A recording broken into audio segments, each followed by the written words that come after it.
Officially welcome everybody. We've got people joining us from all over, and then I know there's some people that have been married for a short space of time, some people have been married for a long time, but the principles with managing your money are the same. And for those of you who are recently engaged, just to encourage you that if you start the process well from the beginning, it's just going to be a good introduction to how you start navigating your finances. And we know that one of the biggest problems that most people have, and one of the highest causes of conflict and divorce in marriages, is over financial issues. So over the years, I've just had a look at what is it that makes people stressed about money? Why is there so much conflict and so many issues? And I just want to upfront let you know I'm not a financial advisor.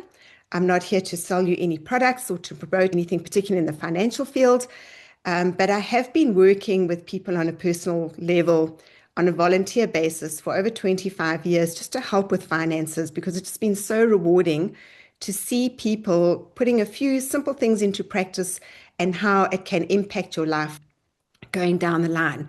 I'm kind of at the stage where a lot of my friends are retiring, and most often people can't afford to retire when they get to 60, 65, and they have to keep working. But that is not essential. That's very avoidable just by putting a few simple things in place. So this very casual workshop, and as it is a workshop this morning, you're going to have a few little exercises and things together to do. So if your partner's around, please invite them, get them involved. Otherwise, I will be recording this and sending the recording out to people. But it's geared on couples, whether you're engaged, early married, or down the line with your marriage. I'll be touching on a few things, but whatever's applicable to engaged couples, you can bring into your marriage, or whatever's applicable to married couples can definitely bring into your engagement leading forwards to your marriage.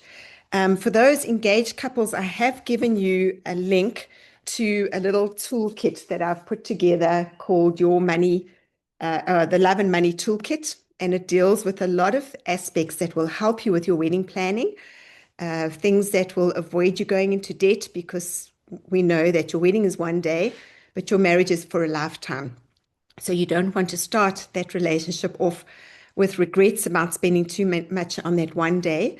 So I'm not going to spend time. We could actually spend a whole morning just going through this and helping you with your wedding planning. But I'm going to give you an opportunity to make a short call with me if you've got your personal issues. And you're welcome to ask questions at the end of the session as well. So if you are engaged and working through and just not wanting to know how to actually have a wedding without debt, please go through that Love and Money Toolkit. I've put all the essential things together, as well as some useful things, like often we overlook some things that you're going to spend, and then some keys on how you can start talking about money safely. But some of those leading into that to help you have a healthier relationship with your planning, we're going to cover this morning. So the whole idea is just to help you reduce your stress, learn how to communicate better, and then build a stronger future together. Because those three things are just going to let you not only have a nicer relationship or marriage, but it's just going to give you a better life.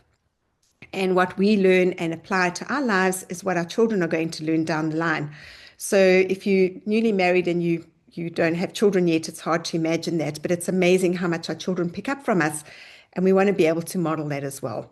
So just a little bit about myself. I have three grown children. My youngest just got married last month. So I've been very much in the thick of the wedding industry or the marriage industry. My two sons got married in 2023, 2 months apart. So we were planning weddings then, which was an interesting time. And I was involved with the wedding industry for 12 years. My company was the Marriage Meander. Jackie bought that business out in 2020 when I started doing this, just helping people full time with their financial skills. So it's really my passion. What's really lights me up and brings me great joy just to be able to see people putting a few things in practice. It's really not rocket science. I don't have a financial background. My husband was a chartered accountant, so I learned some tips and things from there. But what I think is that if I can understand the basics about marriage, then just about anybody can. So That's what we're going to do today. Cover some essentials that you can apply to your engagement, your relationship, and just generally how we can start just having a better future. All right, so just to start off with, we're just going to have a quick money weather check-in. So I want you to just consider how you feel about money today and this week. So what does your money feel like this week? And either you've had a sunny day. The weather was sunny this morning, but it's got a little bit overcast in Hilton at the moment. But just think about where you are at with your money. Is it sunny, a little cloudy, stormy, maybe snowy or windy? And then if you're with your partner, just share that with your partner and say why you feel that way at the moment today or this week, or maybe in terms of your wedding planning. Going to give you a little minute. If you're discussing with your partner, just put yourselves on mute. All right, so some of you might be feeling quite sunny, happy, but chances are you've got a little bit of cloud in there. And a few of you, I suspect, are feeling pretty stormy or snowy, or it's very gusty. And that's okay. Wherever you are now, it's fine. The important thing is sometimes is just to get in touch with where you're feeling and how you are, and to be able to share that with your partner.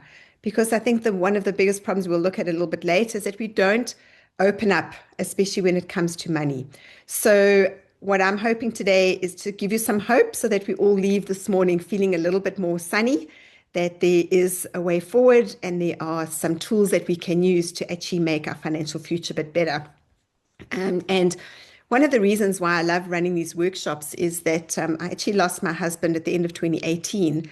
And with all the problems I was facing and my life turning upside down, the one thing that I didn't have to worry about was finances. And so I just sat down and said, what was it? What did we put in place? What did we do so that at this stage of my life, we were financially secure? We had no debt. Our retirement was taken care of. At the time, I had three children. My daughter just finished matric. My boys were both in university, and I didn't worry about them finishing their studies. And that is a huge thing, just to have that peace of mind with your finances. And so some of the things that we covered today are just some things that you can put into place so that you can look forward to a better future where you don't have to stress about money. And Sean asked early this morning, is like, just take away that money. How do we reduce stress? And those of you who weren't there, I think the thing with financial stress is that sometimes it's the core of a lot of the things that cause our other stresses. And I've just really, my my financial life is pretty sunny. I don't have to worry about my future. I have applied the things that I'm going to teach you today, which has put me in a financially secure position where I don't have to work if I don't want to. I can go and visit my kids overseas. And it's such a privilege to be able to do that. I used to feel guilty about that when a lot of my friends were struggling financially, but we did the right things. And so just some encouragement that a few little steps, we really didn't have a system. We just floundered along, but we can systemize that, make it simpler, and then just look forward to a better financial future.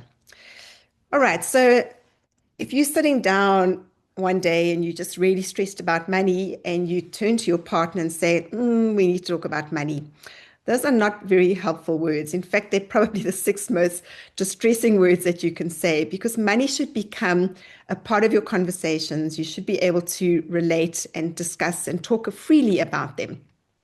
And it affects every part of our relationship. The problem is that nobody tells us how to talk about money, how we manage it, or how we can plan for a future. So we just kind of get on the treadmill, you put it aside, and because it's a stress, you don't want to talk about it. And so what we're going to look at today as well is some easy ways that you can just open up, have some easy financial conversations, and have a little bit more healthy relationship when you can around your finances, because half of the problem is that we just don't talk about it. So today, relax. If you're with your partner, that's great. If not, then I suggest you go through this again with them when you get the replay. And remember that today is just judgment free. We all make mistakes. We know that there are things about our partner that we like and don't like, especially around the money issues.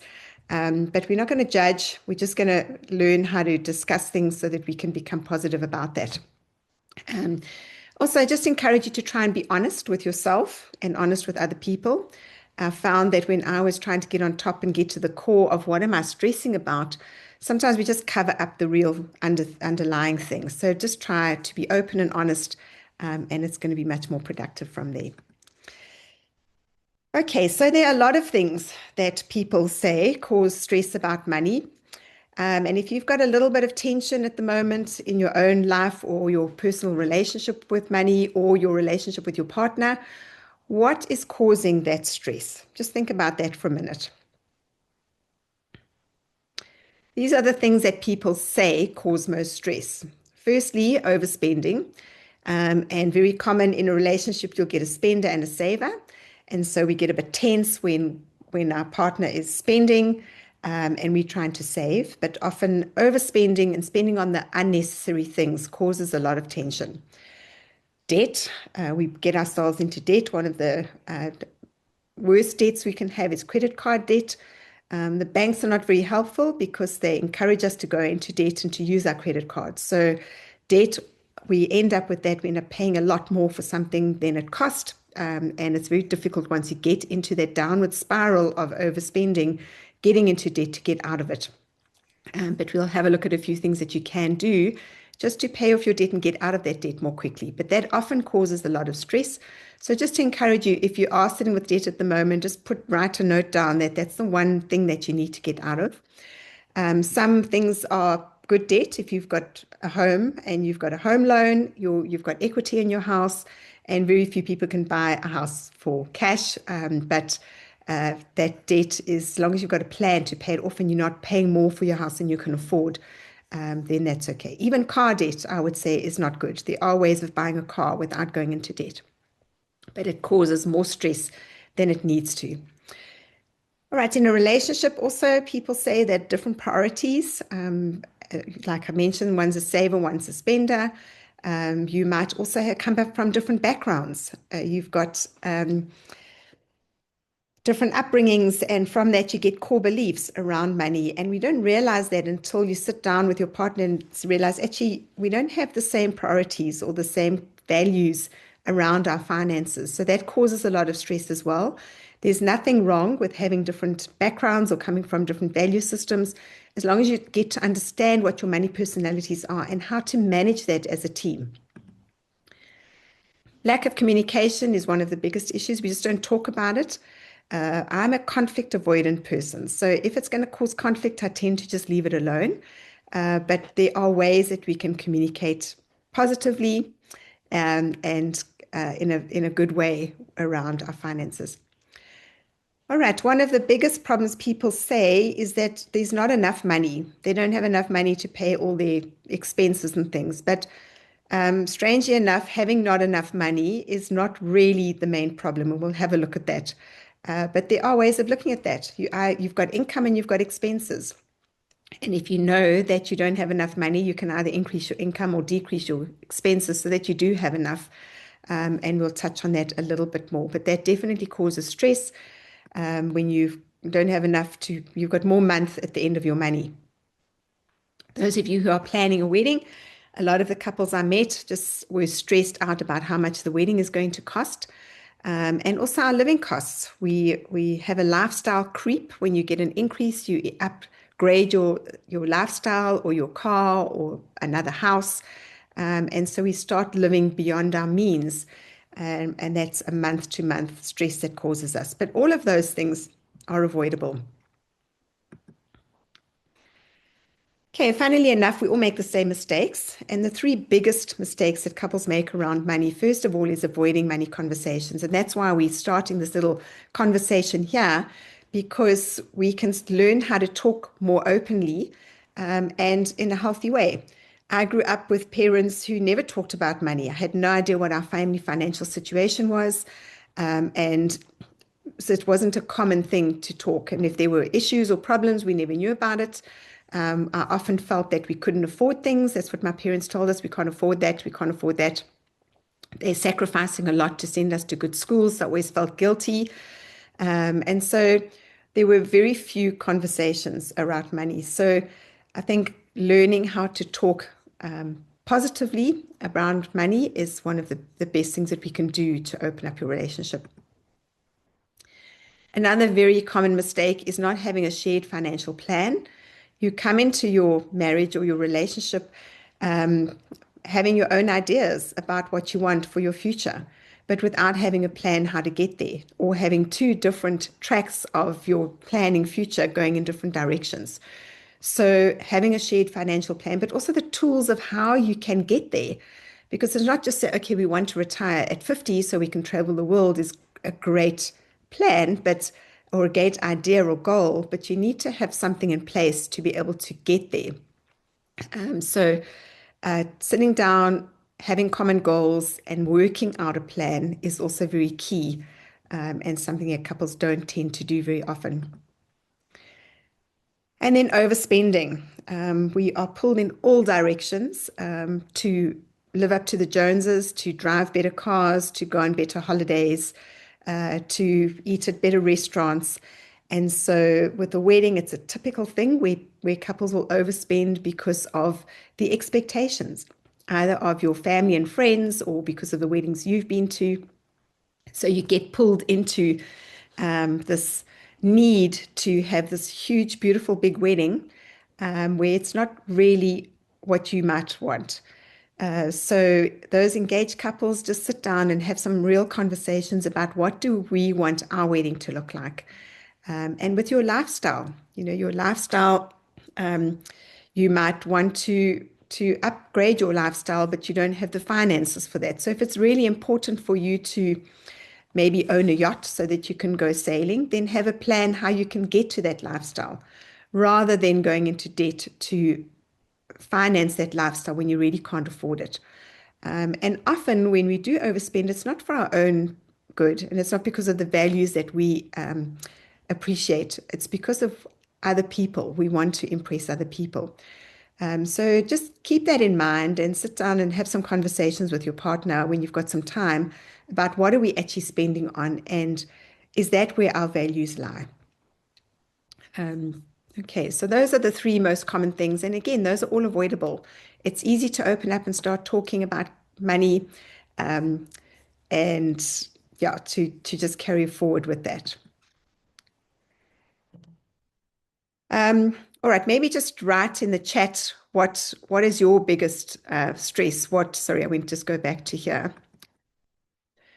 What do you think causes the most stress about money? Just write something down in the chat what you think is the biggest cause of stress around money. All right, so let's have a look at how we can alleviate a couple of those issues. And a lot of those things there are because of common mistakes that you have, avoiding conversations, not having a shared plan, or overspending. All right, so let's just have a look at how we could possibly reduce a little bit of that stress. And one thing that you can do is just sit down and consider things like what you can control and what you can't control. Because a lot of the stresses come about, or we worry about things that are out of our control. With your wedding planning, some things you can't control is something like the weather. In your life, you can't control emergencies like having your washing machine break down, or having a child have to go to the emergency room, or a burst tire. So some of those things you can't control, but you can have a plan for those things. And one way of avoiding of getting stressed about things that you can't control is to have an emergency fund. Just by putting 10 to 15,000 Rand away, starting an emergency fund will help you in those emergency situations. Because what tends to happen is that you have an emergency or something that you can't control, and then you go into debt using your credit card because you don't know how to manage it, or you haven't got any funds to cover those costs. So my first bit of advice or a suggestion is, if you don't have an emergency fund, then start building that up. And we want to start with about 10 to 15,000 Rand. You should be able to save that in a month or two and then just keep that in a separate account so that when you do have an issue, you've got something that you don't have to use your credit card to get into. One thing that you can do as well is just make a list of things that are essential or things that are optional, because we often spend money on our optional things or things that are not important. And then there's not enough money for the things that are essential at the end of the day. So just splitting those two things up, what you can control, what you can't control, and then focusing on the things that you can control. You can control things like your overspending or your eating out habits or things that seem to suck up your money without any benefit or rewards, that it causes friction in your relationship. All right, so I'd like you now also just to write down one spend that you can stop, one spend that you want to start or protect, and one spend that you can swap. So you might, for example, want to stop overspending money on wine. So let's say you're wanting to save 2,000 Rand a month and you drink a bottle of wine every night. This is a real example of a couple of friends of mine. They told me they don't have enough money to invest. So they do share a bottle of wine every night, and that's their indulgence. And with your luxuries and things, if they really bring you joy, don't stop them altogether, but you can cut down. So they started just cutting down one night a week without wine, and then 2 nights and 3 nights, and then they would have a glass of wine instead of a bottle of wine. And eventually now they just have wine on the weekends, and they're able to save about 500 Rand a week, which is about 2,000 Rand a month. And if you invest that at 10% over 10 or 20 years, it's in hundreds of thousands of rands down the line that are invested rather than just that little indulgence. So you can maybe stop your coffees if you're wanting to start a save a little bit more. All right, and then maybe also one spend that you want to start if you're not saving and you know that it's important to start saving, or you are saving or starting to invest and you want to start or protect that, then write that down individually. If you with your couple, both of you write down what you want to stop, what you can start, and then also something that you can swap. So you might be spending money on something that you don't really put a value to, and you can swap that for something else. For example, you might eat out 3 times a week, and that's not really essential. It's costing a lot of money, and you might want to swap that for having takeaways once a week, or rather having a nice dinner that you can sit down together at home and save hundreds of rands on that. So it's going to give you a little bit of time. So with your partner, think about those things, what you can control, what you can't control, what's important to you, and then write down those 3 things: what you can stop, what you want to start, and what you could potentially swap. And it's going to give you a couple of minutes to do that. And if your partner's not here with you, that's a really useful exercise, just to sit down and be intentional about making some changes to your spending habits. So I'd like to encourage you to do that. Some of you, if you are able to put your screen on, then put your screen on. It's always nice to see people in a workshop. It's not a lecture, so it would be lovely to see you. And then if at any stage you want to ask any questions or make a comment, then please feel free to do that as well.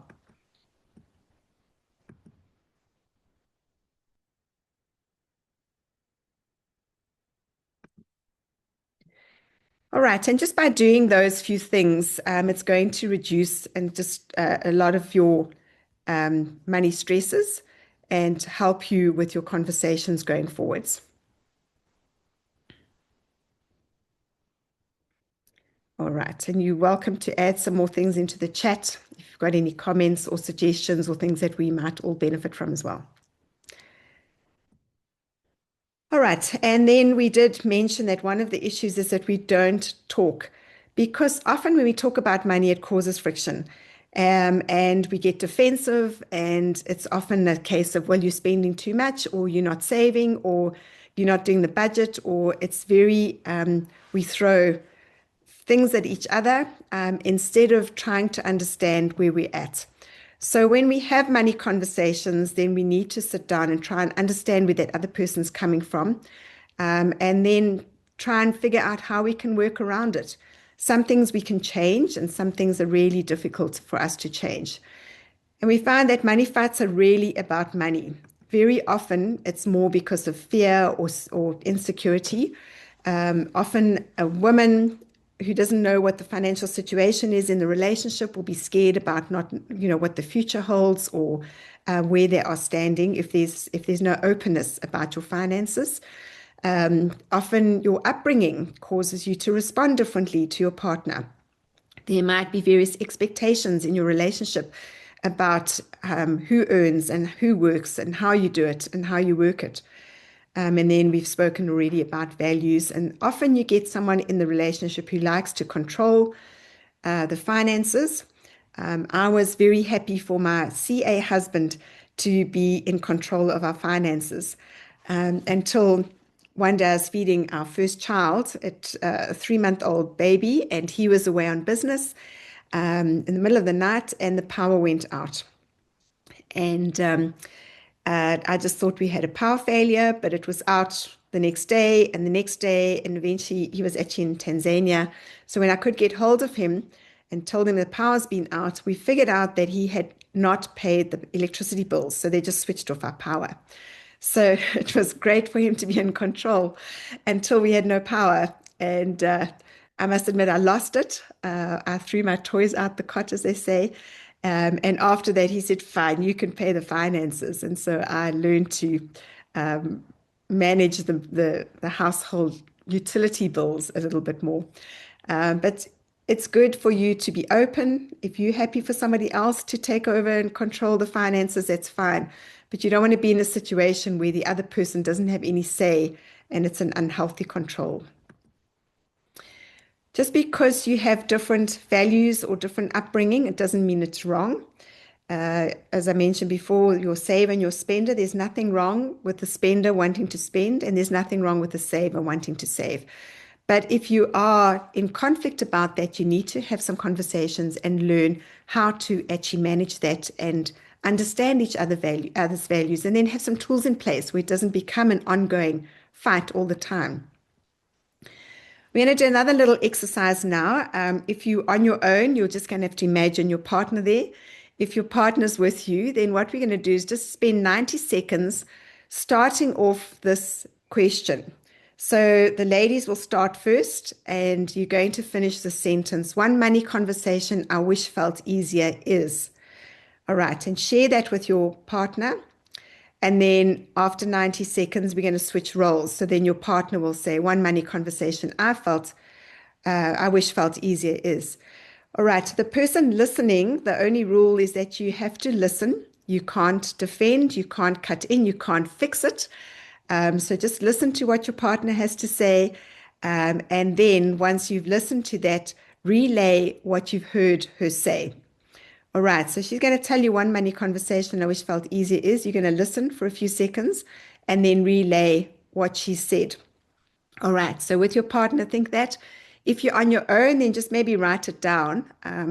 Think about something that is irritating you or worries you or that you can improve on in terms of your finances with your partner, and write that down. And you can try this exercise with them later on. All right, so just spend 90 seconds and start that conversation. So if you haven't switched around yet, then switch around.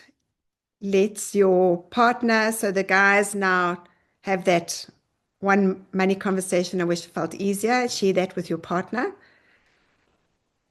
Anybody want to just share with us if that was hard or easy, if it's something you've done before or not done before? So, hi, Nikki, can you hear me? Yes, I can. So, one thing that we struggle with is I'm a freelancer, and so I don't get a consistent income, which can be quite nerve-wracking. You know, some months we up, some months we down. It's quite inconsistent. And that's one thing we always struggle with, the stress around that. Okay. Is that Michael? Yes. Okay, and it's a very common thing.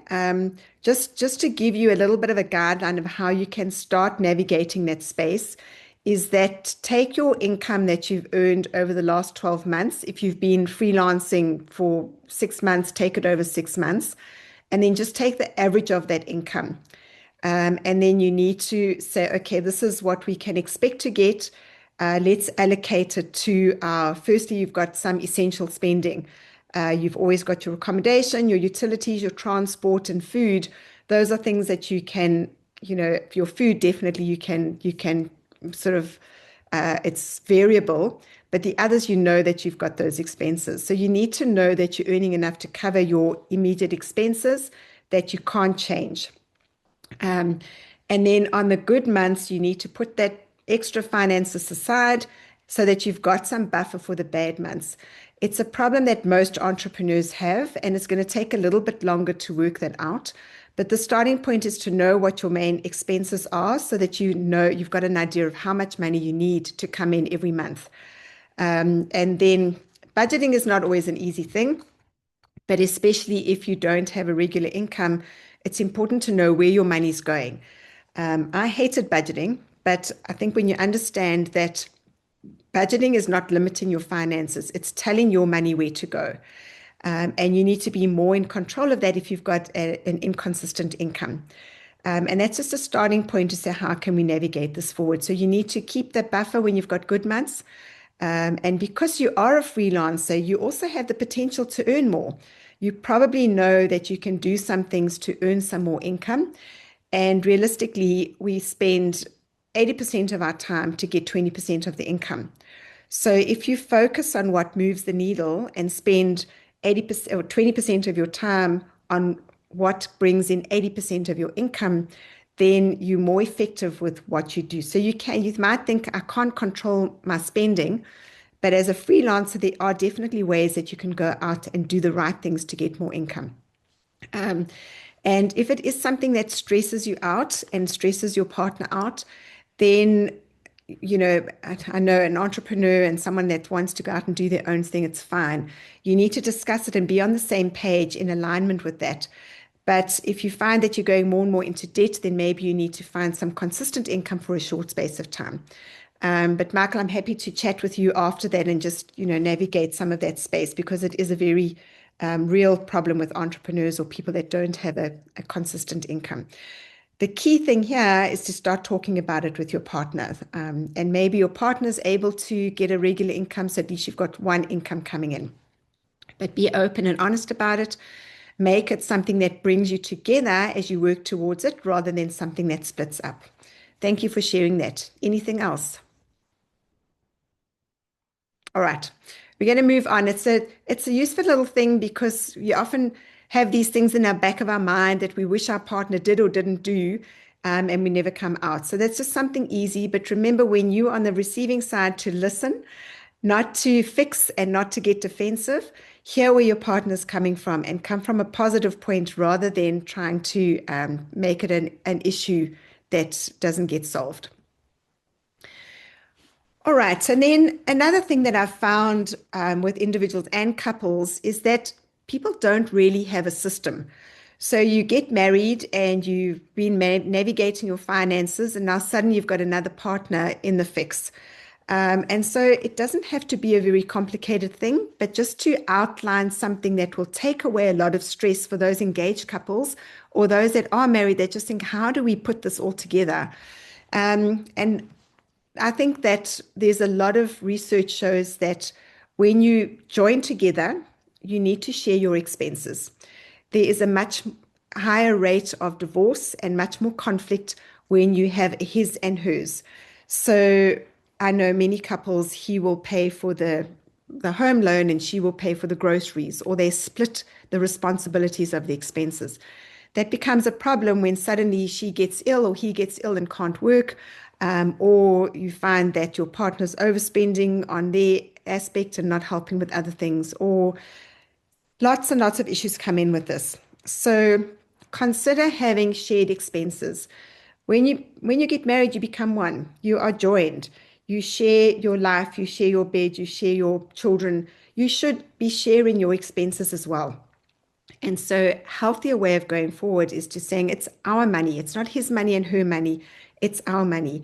And then find ways of actually working out where you're going to put that money together. It's also helpful to have some future plans. So you want to have a future account together. Your savings and your investing should be discussed and talked about, and then put some money into saving and put some money into investing and talk about it so that you're planning for your future together.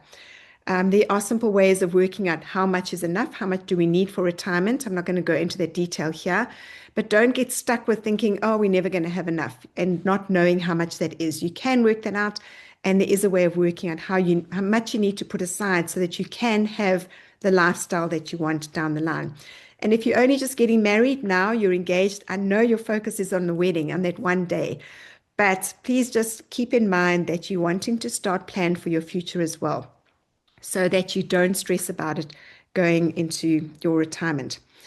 All right. And then one problem that often comes up is that you don't have any leeway in your relationship with these two systems here. We share all your expenses and we're planning our future together. And often a conflict is when one of the partners wants to buy something or spend money and the other partner is not in agreement with that. For example, I know a couple who close to home, she used to spend a lot of money on her hairstyles. And that was her thing. She used to love getting her hair done. Every 6 weeks, she spent 1,800 Rand on a hairstyle. And that became a bit of a conflict. So what is important is that you've got a little bit of freedom money.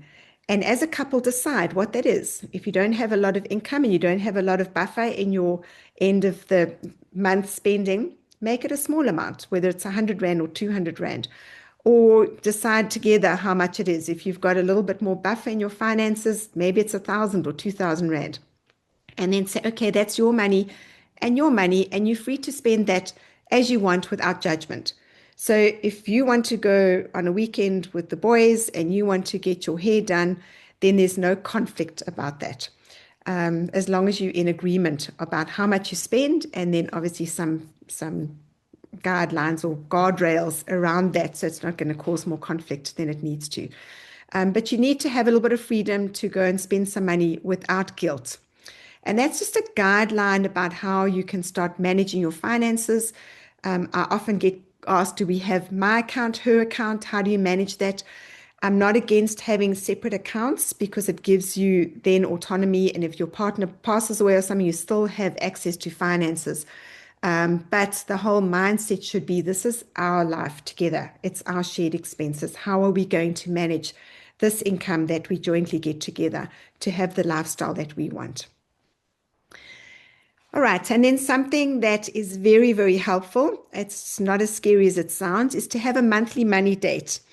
And this is just so that you can stay on the same page with your finances on a regular basis, because we get on the treadmill and life happens and we intend to be good with our money, but it doesn't happen.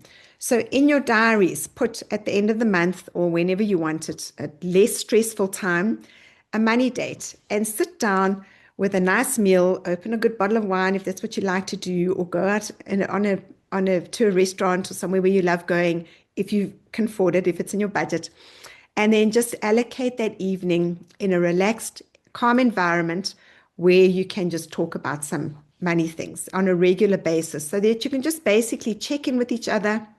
You want to just discuss where your spending is, where you're at, any upcoming expenses that you might anticipate. Your wins, very important, things that you achieved or managed to do well. And if you had a goal from the previous month and it happened and you did it, then celebrate those things. Any particular concerns you might have about your budgets coming up, and that's just going to avoid deep stresses and big problems later on. And then any goals that you might have together. So it's just a simple guideline. In your Love and Money Toolkit, your free download that you got, there are some other ideas and suggestions with having a money date. And what I found often is that one of you would really look forward to these money dates and anticipate it and be excited, and the other one will regret it or resent it or not look forward to it. But it's something that you should just come together with and agree on. I know a couple that does a money check-in and money date every week. That might be way overkill for some of you, For me, it would be. And maybe if you can't do it monthly, do it at least quarterly so that you are keeping on track and you're on the same page. And the whole idea of this is for you to stay aligned with your finances and to try and anticipate any problems that might come up before they become a huge reality. And why we make it a date is because it needs to be relaxed and fun. Don't do it on a Friday night at the end of a long week when you're really stressed and you're not in the space to actually listen to your partner. So find a nice, relaxed time, make it fun. And there's a suggested list of things that you can talk about. Or you can maybe set a topic or something for the next month together. But it's a really helpful thing. How you do it and what it becomes really is going to help you navigate your future and make it much easier to plan and reach your goals that you want. All right, just a few red light, green light things that are quite common. Just some quick scenarios. I'm going to mention a scenario and you just tell your partner or think yourself if it's a red light or a green light. So the first thing is hiding purchases from your partner, red or green.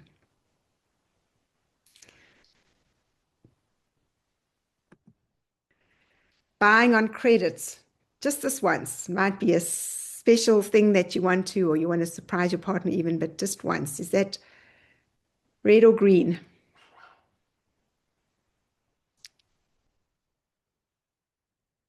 A little bit of disagreement I see with some of you there. Okay. Maybe if it's a gift for you, maybe it's not a bad thing. Maybe it's a green light. But yeah, buying on credits, okay, don't get into the habit of that. If it's a small purchase for a special occasion, maybe it's a gray area. Discussing big purchases first. Red or green? Okay. And what is a big purchase? You also need to decide that. We at one stage just really had to get on top of our finances, and anything that was over a certain amount that we agreed on before we could spend anything on that, whether it was for the house or the children or anything, we had to discuss it and come into agreement with that. So that's also something. So you just don't go out and buy a new off-road motorbike because you had a nice month and you got a good bonus or something. Discuss those things first so it doesn't cause. Even if you are the main breadwinner, important to discuss that. Secret debt.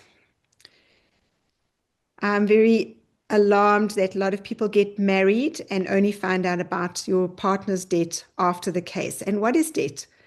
It might be just a bit of credit card debt. It might be a student loan. It might be a family loan, something. So please disclose those things. Don't go into your marriage with that because it's going to break it down. If you are in the case now with your partner and you know that things are getting bad, now is the best time to talk about it. I was speaking to a couple a few months ago. I ran an 8-week course at the church, and beautiful couple. At the beginning of the year, she found out about a lot of debt that he had just encountered or just kind of got into through his credit card. It was a lot. She had no idea. She just thought that he was doing really well in his business, that they could upgrade and get new things and go and, buy expensive stuff. But he was doing all on credit. So please be aware of that. Credit card debts, you're paying 22% interest. So just make sure you know what the debts are and then figure a way together of how you're going to get out of it. It's your debt together. So it's not his debt, her debt. It's how are we going to navigate and get out of this debt, work towards it in a positive way rather than making it a negative thing. All right, and the last red light, green light, financial transparency, being open with your finances, good or bad. Okay, obviously, easy one. All right, and then just successful people I've also found, and we're sort of wrapping up here, is that financial success is not because of how much you earn. It's usually because you're consistent with your saving, you've got good communication, you've got intentional habits that you agree on together, and it's not a huge income. So often people that earn a lower income become financially successful because they're consistent with their saving, they're open with their communication, and they're intentional with their habits. So don't think it's all about how much you earn, and don't think that earning more money is going to make you more wealthy. It's not what you earn, it's what you do with what you earn. And so just a few things that you can do to be more positive. And these are the things that will make you more successful. The number one rule is to spend less than you earn. It seems obvious, but it's not so easy in some cases. And if you know that at the end of the month your bank account is empty and you're needing to get into borrow money to pay your bills, then have a look at that. Okay, that is key, and there are some simple ways of getting out of debt and working that out. All right, avoid unnecessary debt. Obviously, your home loan is acceptable, but any other debt, avoid it. You don't need to buy, even I mentioned before, your car on debt. So anything that you can't pay cash for, avoid that. I've mentioned your emergency fund, very useful, essential if you're wanting to stay on top of things. So build that up, start building that up now, so that you've got that buffer. All right, and then start saving 10% of your income. If you're not saving anything at the moment, 10% might seem like a lot. Then this month or next month, just save 1%. And the following month, put 2% across and gradually increase it. So in 10 months' time, you're going to be saving 10%. And then you don't feel it so much, but you will feel it down the line when you've got those savings that you need for your short, medium, or long-term goals. And then invest at least 10%. If you're not investing anything at the moment, if you're working for a company, you might be forced to put in some money to a retirement annuity. That's great. But a lot of entrepreneurs and solopreneurs and small business people running your own business are not putting anything aside into retirement or a tax-free savings or for your future. So please build that up and start looking at that. If you're not investing, figure out a way. There are ways that you can start that and invest it in at least a 10% return, which is also positive. And I'm saying 10%. If you can, you want to build that up to 15%. If you are older and you don't have enough for your retirement, obviously you need to be looking at putting more into that long-term thing. I think it's important also to have some fun in your life. Life is too short just to be saving and investing and running budgets and have emergency funds and all those serious things. So if you allocate some fun money, and I say about 5% of your income, build up to that if you can't manage that now, and every month allocate that in your budget so you can go and have some fun and fill your cup with whatever makes you enjoy life so that you don't feel guilty. All right. So that's important, to enjoy our lives while we're building our future. And then keep on with your money dates. Don't forget about that. So those are a few habits. I would suggest that you circle one of them or write down one of them that you want to start building on now. And then eventually, if you just put those few things into habit, and those were what we did that put us into a position where we could retire comfortably and not stress about future. All right. And then your future headline is, I would like you just to think about your year from now, because we need to have goals and imagine where we want to be. So if you could look back in a year from now and say, what would we love our financial life to be a year from now? What would that look like for you? So write that down. If you're with your partner, write it down yourself and then discuss it with them later. I'm not going to give you too much time now. I realize that I've been talking a lot, so we're running out of time a little bit. And yeah, that's something that you can really think about. And then the next thing is, what's one thing that you can do now to move you closer to that goal in the next week or 90 days? All right, and that's just setting up some future things, being intentional about what you want to do. And it might be just to work towards saving 10% of your income, or maybe you want to go on a lovely holiday a year from now, or whatever it is. Write it down. Something happens when we write our goals down, and that's important. So keep that little bit of paper somewhere. If you're not with your partner, it's a lovely exercise to do together so that you've got a goal that you can work on for your future together. Okay, remember that the goal is connection and not perfection. It's your partnership. So just a few reminders, you're not going to always agree on each other. and you're going to make mistakes. So accept that.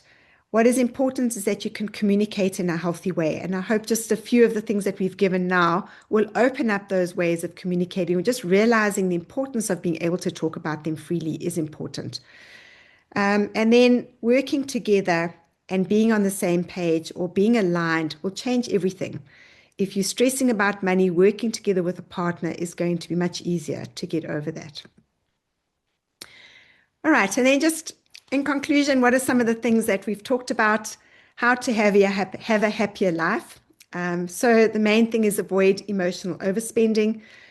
Key, we mentioned earlier, rule number one, spend less than you earn. And often our spending is emotional. So it's not in our budget, it's not what we planned, but we just spend it when we're feeling like we need a pep or something. Learning to communicate openly, we've mentioned enough about that. Building some simple money habits. And that list of habits I gave you is simple, it's not difficult. Once you set them in plan, and you can automate a lot of that. You can automate your saving, you can automate your investing, and then the rest you can just work on getting out of debt together. And those other simple things would be easier as a couple.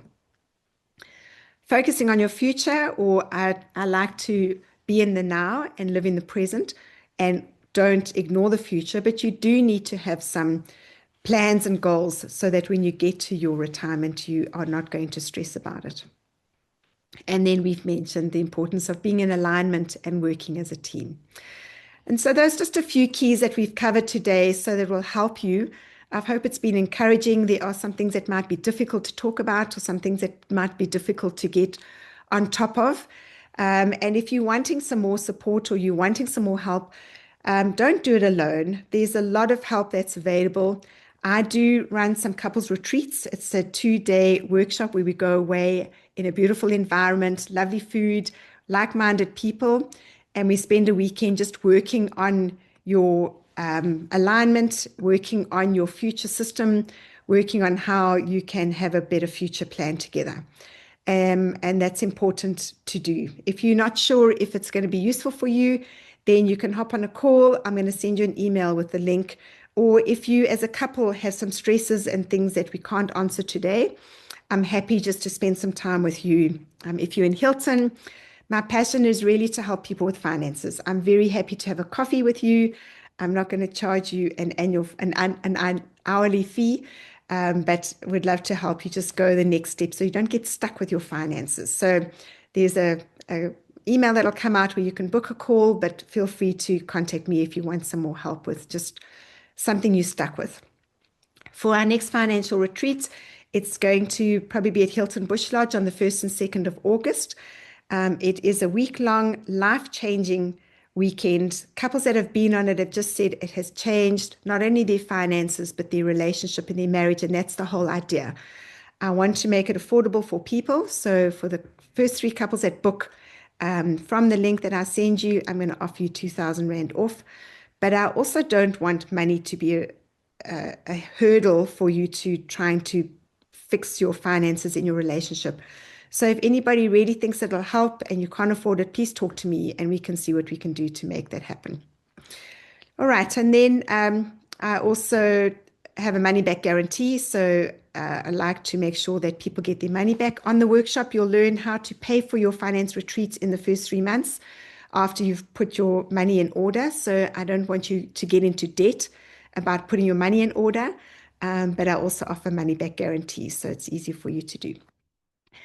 All right, and so my heart is really just to help people with your money in whatever way, and I love working with couples because it's so rewarding to see down the line. I have just testimonies of people who are on my course 3 or 4 years ago and saying how it's just been life-changing for them and how they've managed to navigate some very difficult spaces because of a few tools and systems that they managed to put into place. All right, and then I know that we're a little bit over time, but if anybody needs to go, I'm sorry, I don't want to keep you, but I will be here. I'm going to just answer any questions. Does anyone have any questions about what we've covered today, about how to do these things, or about your own issues that you're dealing with? So please unmute yourself, and I'm sure everybody's going to benefit from the questions you ask as well. I will just finish off now, and then you'll get a follow-up email with a link to the replay of the video, and also an option just to book a 15-minute call with me if you want to find out more about the finance retreat.